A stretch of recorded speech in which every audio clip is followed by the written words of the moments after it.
Hey, what's up, everybody? Every Thursday, I will be throwing it back. Pause. I know that sounds a little cliche, but no, pause on the pause moment. But yeah, every Thursday, I'll be doing Throwback Thursdays from previous videos that I shot when I was first shooting My Mom Mondays and how even them videos got me inspired. So while y'all at it, like, comment, subscribe, and don't forget, follow that Instagram page. And I hope y'all enjoy the video.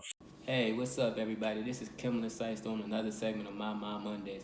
Today's segment of My Mom Mondays, what I actually want to talk about is something that I actually goes hand in hand and two topics that I actually love to talk about.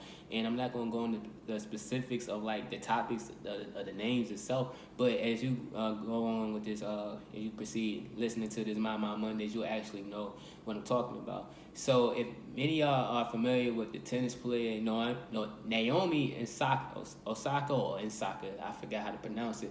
But if y'all are familiar with her, or if you're not, she's the number 2 world tennis player in the female division. She was actually like the last female that recently beat Serena Williams in her quest for reaching her a goal of having the most major titles in tennis. And so I just want to talk about that situation itself and how is this being related.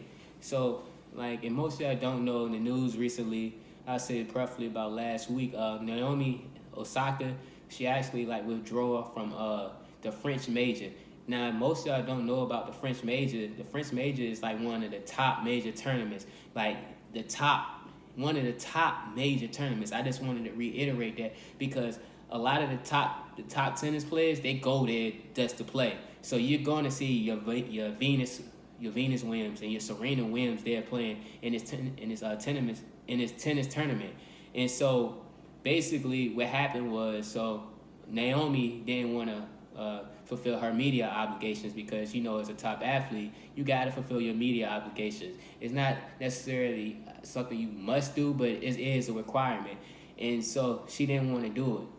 And so proceeding to that, she was fined $15,000. Now, myself, 15,000 seemed like a lot. I don't know her net worth, but I'm pretty sure it didn't do a great dent in her pocket, but it did do some type of dent in her pocket.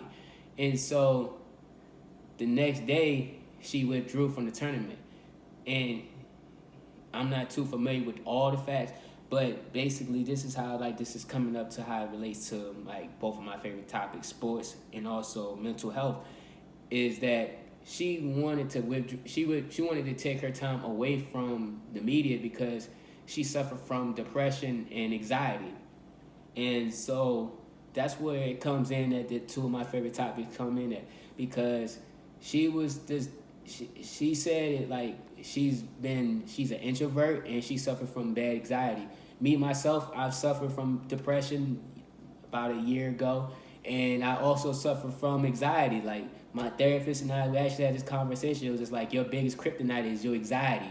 And so I'm just commending her just for her to take the time just to work on her skills of building her mental health, because that's something that we all don't get a chance, or we don't have the skills and the foundation to understand. Like right now, I'm actually taking the time just to withdraw myself from social media and things like that because I felt disconnected with myself. So I'm honing into my skills of being able to appreciate and love myself again. So I really do commend her for doing that, because like I said, she suffered from anxiety and things like that. And just a little background story of like what she basically had said was on her Instagram post, was that one of the first times she realized how bad her anxiety was in 2018 when she had beat someone in a tennis tournament, and everybody booed her. They didn't applaud her. Now that might seem like something minor to some people, but just knowing from when I deal with anxiety and I dealt with depression, that anxiety flares up. You like, man, these people don't love me. These people don't care about me. These people don't think this win for me is important. And I'm pretty sure like she had some of the same thoughts.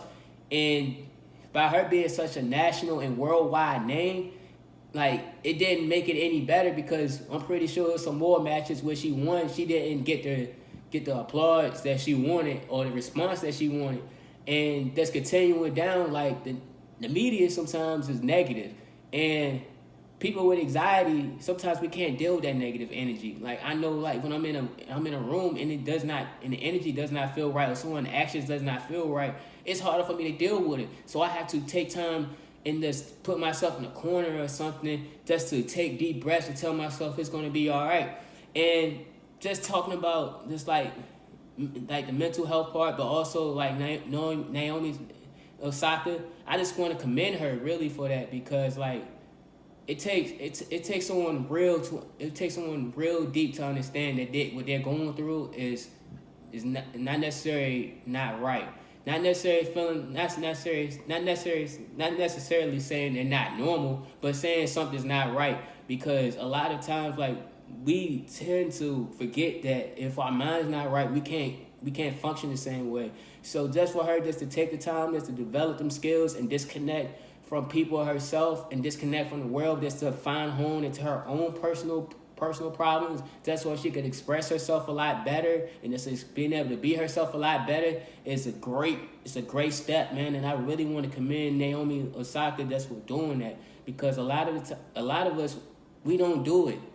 I'm doing it right now, but not everyone's doing it. So like for her to really take that time, Naomi, I really applaud you. I really commend you. That's what is doing that.